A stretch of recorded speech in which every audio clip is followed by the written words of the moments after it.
AITA for telling my dad, I hope my future husband never treats me the way he treats my mom.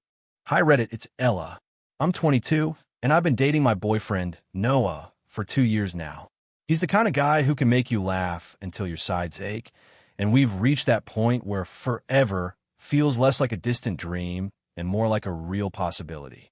Marriage has been a recurring topic for us, but there's a shadow in my life, a constant anxiety that stems from my dad, Jamie. Jamie is a difficult man. He's always had this knack for finding the soft spots in people and poking them until they bleed. My mom, Ava, has endured the brunt of it for years. I remember growing up and seeing her try to shrink herself to become smaller and less noticeable to avoid his barbs. It wasn't just the big explosive arguments. It was the subtle erosion of her confidence. He'd criticize her cooking, her clothes, her opinions, and everything about her. It was like he needed to assert his dominance, to remind her, my sister Liv, and me of his perceived superiority. A few weeks ago, Noah and I decided to spend a weekend at my parents' place. We thought it would be a nice, relaxing break, a chance for Noah to further bond with my family. Dinner started off pleasantly enough. The aroma of a roasted chicken filled the air, and for a moment, it felt like a normal family gathering. But then the roast my mom made had been left in the oven a tad too long, so it came out slightly charred. Well, Ava, Jamie began, his voice laced with that familiar sarcasm. Looks like we're having charcoal for dinner tonight. Did you forget how to set a timer? The room went silent. I saw the familiar flush creep up my mom's neck, her shoulders slumping. She tried to laugh it off, a weak, brittle sound, but the hurt was palpable. Noah tried to lighten the mood with a joke, but Jamie just scoffed. I felt a surge of anger, a hot, burning wave that washed over me. I couldn't stand it anymore. Dad, I said, my voice shaking slightly. I really hope my future husband never treats me the way you treat Mom. The air filled with tension. Jamie's face turned a shade of crimson. How dare you, he roared. You're being disrespectful. Mind your own business. He slammed his fist on the table, sending cutlery clattering before he stormed out of the dining room. I felt a wave of nausea wash over me. Did I really just say that? Tears welled up in my eyes. I looked at my mom, her face a mixture of sadness and something akin to pride. Before I could say anything, she was beside me, her arms wrapped tightly around me. Thank you, Ella, she whispered. Thank you for standing up for me. But then her tone shifted, worry creeping in. Please don't fight with your father. You know how he is. I don't care, I said. He needs to know that this isn't okay. The rest of the evening was a tense, awkward affair. Noah, ever the peacemaker, tried to defuse the situation, but the damage was done. The next morning, I found Jamie waiting for me in the kitchen.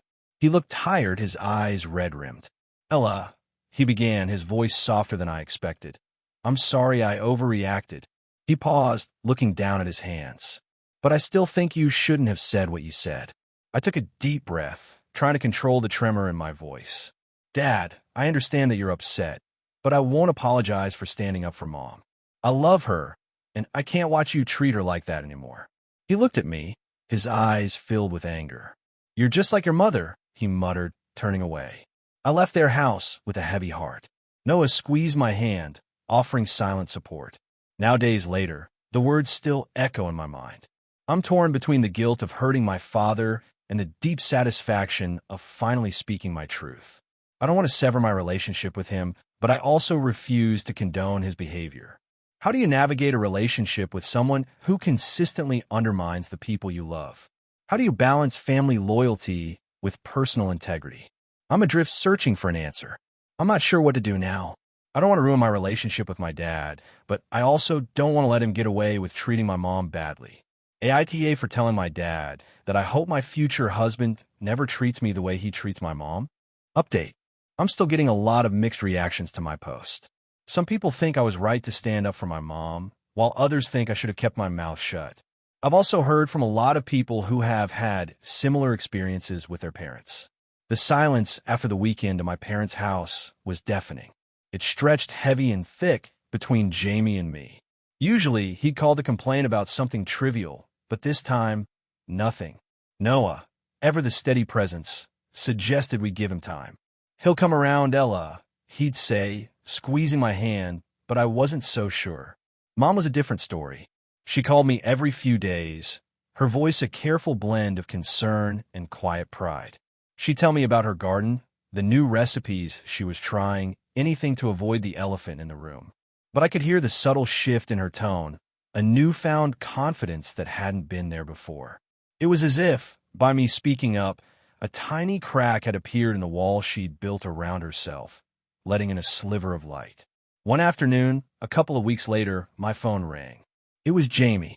My heart pounded in my chest. "Ella," he began, his voice rough, "can we meet?" We agreed to meet at a small ice cream shop. He looked tired. The lines around his eyes seemed deeper, his shoulders more slumped. He ordered his cone, then he started. "I've been thinking," he said, finally breaking the silence, "about what you said." He paused, looking down at his ice cream. "And about Ava." He didn't look at me, but I could see the struggle on his face. "I know I haven't always been easy," he continued. "I guess I didn't realize how much I was hurting her." He looked up at me then, his eyes filled with a raw vulnerability I'd never seen before. "I'm not asking for forgiveness, Ella. I know I don't deserve it, but I want to try to be better for her and you." Tears welled up in my eyes. It wasn't the perfect apology, the kind you see in movies, but it was real, raw, and honest. "Thank you, Dad," I managed to say, my voice thick with emotion. We talked for a long time, about everything and nothing. He told me about his childhood, the insecurities that had shaped him, and the fear of being seen as weak. I listened, trying to understand, to see him not just as my dad, but as a flawed, complex human being. The change wasn't immediate, of course. There were still moments of tension, of old habits resurfacing. But there was also a noticeable shift. He started complimenting Mom's cooking, asking for her opinion on things, and even apologizing when he slipped back into his old patterns. One evening, Noah and I were at their house for dinner. Jamie had made a point to help Mom prepare the meal, laughing with her as they worked side by side. As we sat down to eat, he raised his glass. "To Ava," he said, his voice sincere, "for putting up with me all these years." Mom's eyes filled with tears, but this time they were tears of joy.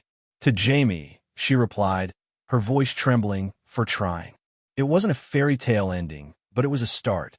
A messy, imperfect, human start, and for now, that was enough. I hope this story can help other people who are in similar situations. If you're being bullied or abused by someone you love, please know that you're not alone. There are people who care about you and want to help.